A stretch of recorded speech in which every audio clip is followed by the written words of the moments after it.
Et salut à toi, j'espère que tu vas bien. Aujourd'hui, on se retrouve pour ce nouvel épisode du podcast Nourris ta santé. Et aujourd'hui, j'avais envie de parler de tout ce qui est équilibre entre vie sociale et également nutrition et comment faire dans différents scénarios que je vais t'expliquer, où je vais te donner quelques exemples, quelques petits conseils pour que tu puisses justement allier une bonne alimentation avec toute la vie sociale que tu as à côté parce que c'est généralement un sujet qu'on a tendance à avoir des difficultés pour la simple et bonne raison que généralement quand on parle d'événements sociaux, qu'on parle de vie sociale, on associe toujours ça un petit peu avec une alimentation qui n'est pas comme une alimentation qu'il faudrait avoir d'un point de vue santé, on va dire.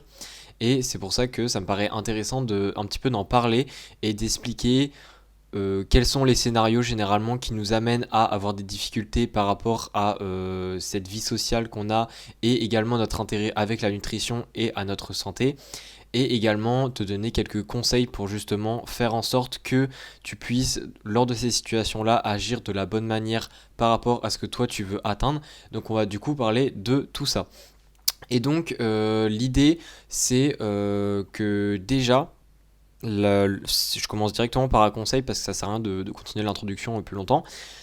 Le premier conseil qui est important là-dedans, et pourquoi est-ce que je le dis comme ça d'un coup sans contexte, c'est parce que pour moi c'est un conseil en fait qu'il faut faire dès le début pour justement par la suite faciliter tous les autres scénarios, tous les autres conseils qu'on va voir par la suite,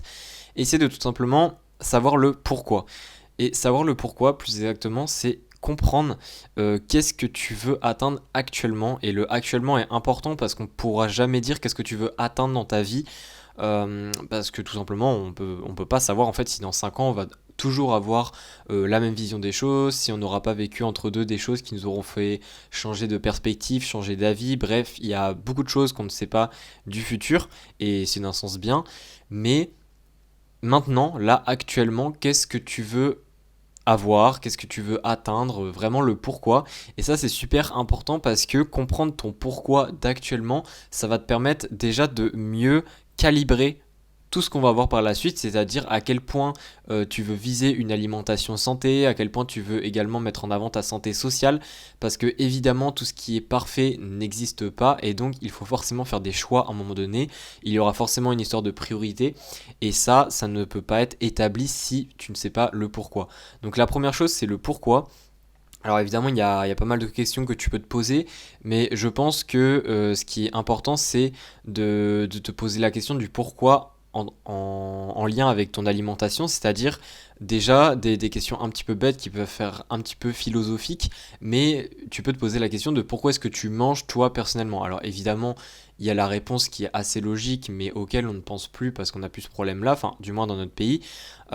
C'est évidemment qu'on mange pour survivre, mais ça c'est généralement pas la raison parce que évidemment avec toute la nourriture qu'on a à disposition dans les pays développés, eh bien on se pose jamais vraiment cette question, on n'a jamais vraiment ce doute de on ne va pas manger assez, et donc quand on mange il y a toujours d'autres intérêts derrière, et ces intérêts peuvent varier d'une personne à l'autre, c'est-à-dire qu'une personne peut vraiment manger quasiment que pour l'aspect santé, c'est-à-dire que dès qu'elle mange, il y a toujours en fait cette idée derrière de manger les bons nutriments, etc. pour que elle puisse être en bonne santé, ou alors même peut-être qu'elle puisse mieux performer lors de ses séances de sport, dans le cas par exemple des sportifs de haut niveau, des choses comme ça.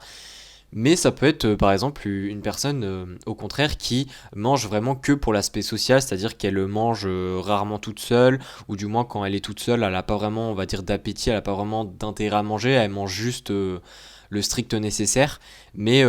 quand il y a d'autres personnes, et généralement c'est par exemple elle mange avec d'autres personnes, et bien il y a vraiment cette idée de convivialité, de partager des moments avec les autres, de partager la nourriture.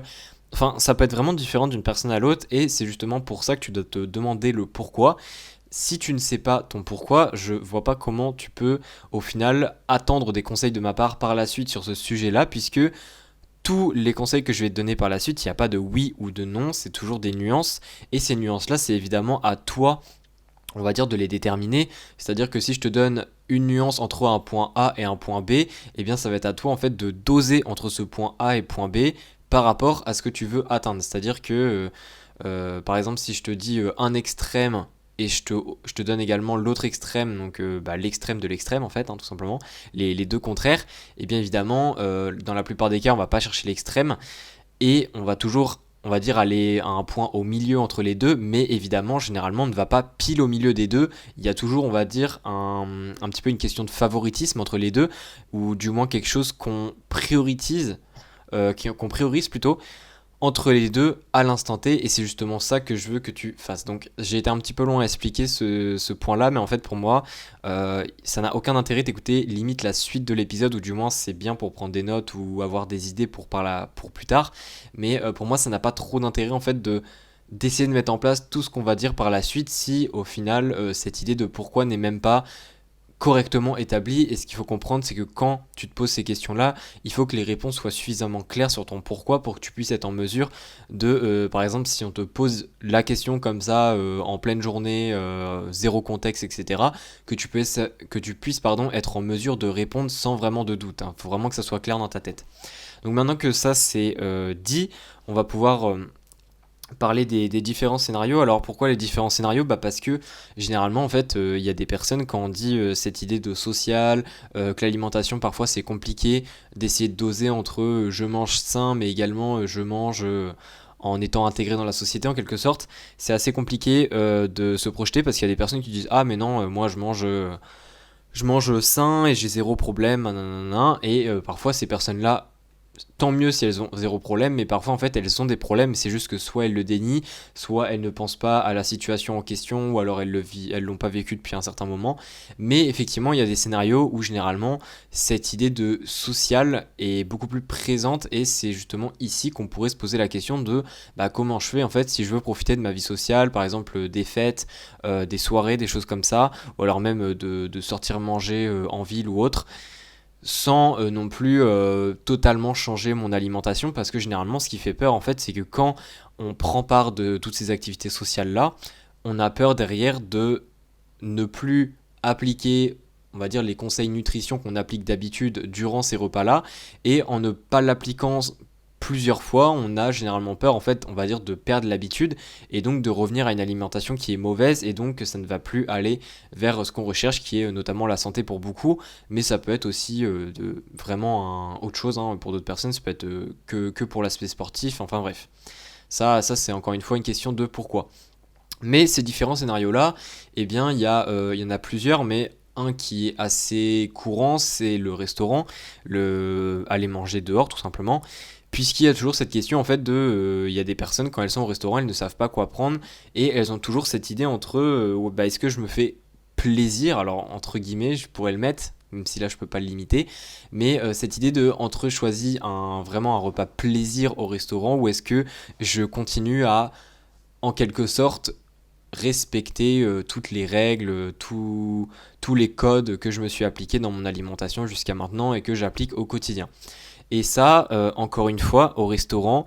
il n'y a pas de bonne réponse en fait. Généralement, il y a des personnes sur internet qui disent bah oui, quand vous êtes au restaurant, profitez, vous prenez pas la tête, c'est qu'un repas, ta ta ta ta ta ta. Oui, c'est vrai, mais encore une fois, chacun a une vie différente, et il y a par exemple des personnes pour le travail qui mangent très souvent au restaurant.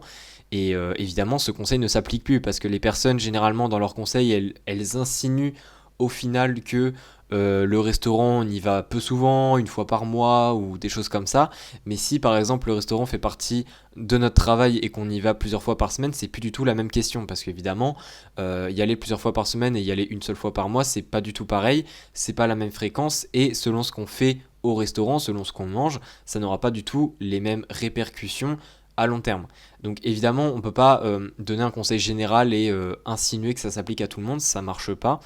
Et également le fait de dire faut se faire plaisir, c'est qu'une seule fois machin. En soi, oui, c'est vrai, et je pense que c'est quand même, en soi, de donner ce conseil-là, c'est une bonne intention derrière parce que ça s'applique pour la plupart des gens. Mais il y a encore une fois cette histoire de pourquoi, puisqu'il y a toujours des exceptions à la règle, et c'est aussi le cas ici, c'est-à-dire que si ton pourquoi, imaginons ton pourquoi est purement actuellement, et encore une fois l'actuellement est important parce que généralement un pourquoi c'est pas toute la vie, même si avoir un objectif de vie en quelque sorte c'est quelque chose qui est bien. Quand on parle vraiment centré nutrition, c'est un domaine qui est beaucoup plus petit dans notre vie, c'est-à-dire que la nutrition c'est une partie de notre vie et c'est pas toute notre vie, c'est pas notre objectif de vie complet. Et généralement les objectifs un petit peu plus petits, hein, c'est-à-dire objectifs en nutrition, à quoi ça nous sert, comment est-ce qu'on voit la chose, c'est quelque chose qui ne va pas rester constant toute notre vie. C'est pour ça que le actuellement est important et on peut effectivement pour certaines personnes arriver à un point où actuellement notre nutrition c'est purement, mais purement, c'est presque un 100% pour on va dire notre santé physique ou alors notre performance sportive et que l'aspect social en fait dans l'alimentation pour certains, je dirais pas que ça n'existe pas mais c'est quasiment non existant pendant certaines périodes de leur vie et en soi, c'est pas généralement les personnes associent tout de suite ça avec des troubles du comportement ou des choses comme ça. En soi, non, pas forcément. En fait, il faut juste que ça soit bien justifié. Évidemment, il y a un aspect suivi derrière parce que si, imaginons, on prend un exemple d'un athlète professionnel qui met vraiment toutes les chances de son côté pour sa compétition, pour sa préparation, peu importe, avec son alimentation et donc qui décide pendant plusieurs mois de, on va dire, partir dans un extrême et de pas du tout inclure le côté social de l'alimentation pour justement rester droit dans ses baskets en quelque sorte pour appliquer tout ce qu'il doit appliquer dans son alimentation et ne pas être dérangé. Et bah, au final, s'il est bien suivi derrière, par exemple par un coach sportif, il a également une équipe pour tout ce qui est nutrition, pour tout ce qui est qu'est-ce qu'il doit manger, peut-être aussi un côté aide psychologique pour tout ce qui est préparation mentale, bref, toutes ces choses-là. Si au final il y a un suivi derrière, si au final l'athlète en lui-même, ça c'est encore plus important, sait pourquoi il fait les choses et sait surtout que ça ne va pas être toute sa vie, c'est-à-dire qu'il sait que c'est une préparation et il sait qu'après la compétition, il n'aura pas à être aussi strict qu'il l'est actuellement. Et au final, si on a tout ça en fait qui est bien établi, personnellement, je ne vois pas où est le problème de se dire que si on reprend l'exemple du restaurant, de se dire bah si cette personne-là va au restaurant, il prend un repas où il fait très attention et il prend un repas, on va dire, qui est considéré comme un repas très diète pour un restaurant et du coup qui peut être façon de parler mal vu par pas mal d'autres personnes parce qu'ils se disent oh là là, lui il va au restaurant mais il profite pas, ta ta ta ta ta. Donc voilà un petit peu ce que je pense là-dessus. Évidemment, il y a d'autres scénarios, hein, également le scénario pour les soirées, etc. Moi, personnellement, quand je fais des soirées, parce que je suis quelqu'un qui est assez festif, quelqu'un qui est assez social, je ne me prends pas la tête généralement si je suis, par exemple, actuellement, je suis pas dans une période où physiquement j'ai besoin d'être au top. Évidemment, je garde une bonne structure de mon alimentation et j'ai plusieurs justement que je vais parler dans un épisode d'ici peu de temps, j'ai plusieurs méthodes comme par exemple le meal prep qui est une grosse partie de mon alimentation, enfin du moins que c'est un point clé parce que sans ça je pense que mon alimentation serait beaucoup moins quali. J'ai on va dire mis des systèmes qui font en sorte que mon alimentation est bonne la plupart du temps. Alors quand je dis bonne ici je veux insinuer que d'un point de vue nutriments, etc., c'est bien. Mais en fait, que j'ai mis ces systèmes-là en place exprès pour que, à l'occasion, peut-être une fois par semaine, peut-être un peu plus, peut-être un peu moins, ça dépend, que s'il y a une soirée, si on doit aller manger dehors ou quoi, je me prenne pas la tête et je me dis, bah tranquille, actuellement, j'ai pas besoin d'être au top et d'être à 100% une alimentation super calibrée, etc. Et que même s'il y a un ou deux repas dans la semaine où c'est totalement non prévu et où peut-être le repas va être, je sais pas moi, pas du tout sain, très calorique ou des choses comme ça, je sais que en fait, je connais mon pourquoi et je sais que dans mon pourquoi, il n'y a pas actuellement d'inclus le fait que je dois être en top forme, je dois peut-être, je sais pas moi, faire attention à ma composition corporelle, je dois absolument avoir les meilleurs pré-workouts pour performer au maximum. Enfin, tout ça, en fait, vu que je sais que ce n'est pas le cas actuellement, c'est-à-dire que évidemment, je veux continuer de bien performer durant mes séances de sport, je vais évidemment ne pas totalement bouleverser ma composition corporelle, etc. Évidemment que ça, je ne veux pas le faire. Mais je sais que par rapport au changement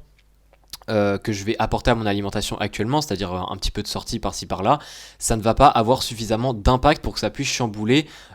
toutes les choses que je ne veux pas avoir. Donc comme je l'ai dit, hein, le fait de ne plus du tout performer aux séances, etc. Mais que en même temps, je ne suis pas assez extrême euh,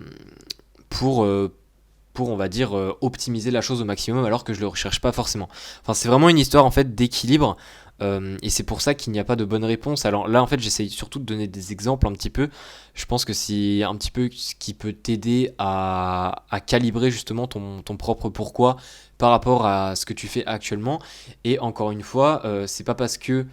actuellement, là, tu peux te dire, bah, vas-y, mon alimentation, je la mets un peu de côté parce que j'ai beaucoup d'événements sociaux, etc. Et donc, évidemment, tu continues à manger et autres, mais tu fais t'es un petit peu moins sérieux, on va dire, sur le point avoir tel nutriment à tel repas.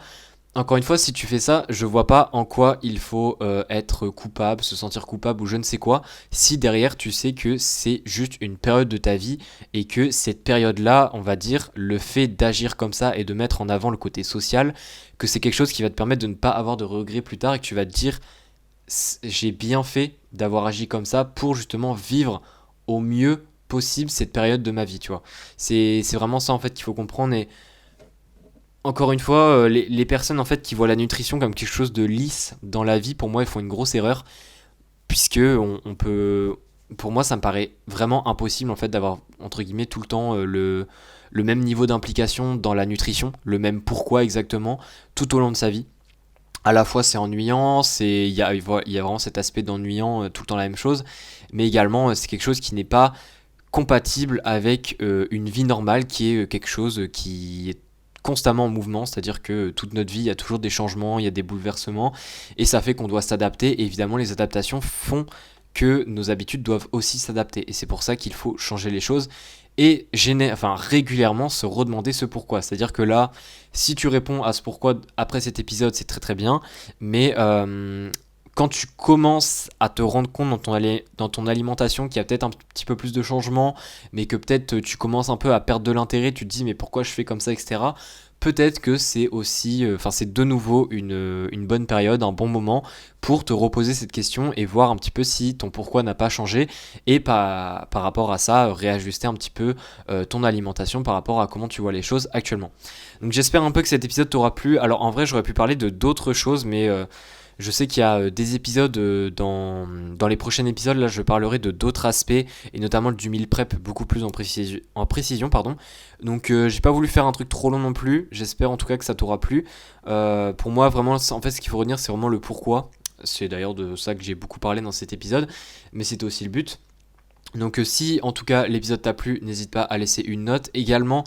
si ça t'intéresse et que tu ne souhaites pas juste connaître le pourquoi de ton alimentation, mais que tu souhaites aussi, par exemple, si tu as vraiment un objectif de santé actuellement dans ton alimentation, si tu souhaites avoir des étapes à suivre pour que tu puisses orienter ton alimentation vers vraiment un objectif santé, moi je te propose un guide gratuit